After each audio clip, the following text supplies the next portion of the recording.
Sa kote ang 50 anyos na lalaki habang kumukuha ng National Police Clearance sa Antipolo, Rizal. May kayo nag-hate sa amin ng may warrant of arrest kayo sa kasong murder sa Malolos, Bulacan. Inaresto ang lalaki sanhi ng pagbagsak na Regional Trial Court Malolos City, Bulacan ng warrant of arrest laban sa kanya sa kasong murder o pagpatay. Ating na-aresto sa pamamagitan po ng pagkuha niya ng National Police Clearance. Yun po siya na-aresto habang kumukuha po siya ng police clearance.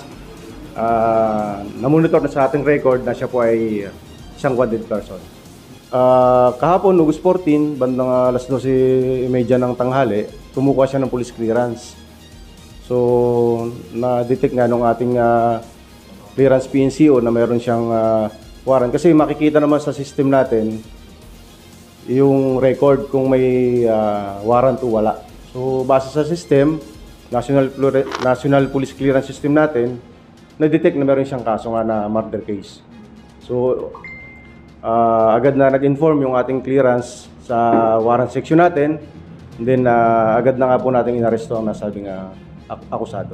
Ayon rin sa nakuhang impormasyon ng pulisya, ay isang 57 anyos ang namatay ng barilin ng suspect sa San Jose del Monte, Bulacan, na kanya namang itinatanggi.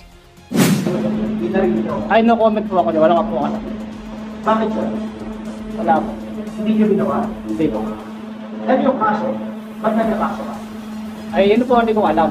Bakit nagkakaso ako? Saad rin sa naging paliwanag ng otoridad, ay nahaharap pa rin ng suspect sa kasong homicide ng kanyang paslangi ng kanyang dating kinakasama sa Bulacan. Base sa record natin na nakalap, may iba pa siyang kaso na kinakaharap na ongoing naman. Yung isang kaso niya na homicide, kung saan yung base sa record, yung kalibin niya ay napatay niya.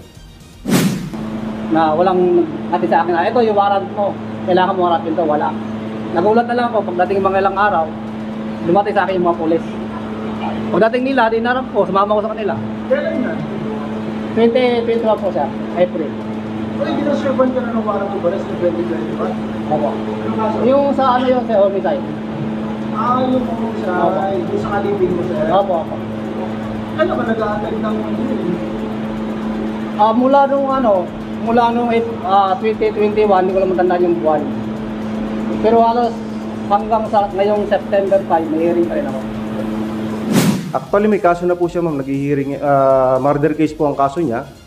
So, nahuli na siya.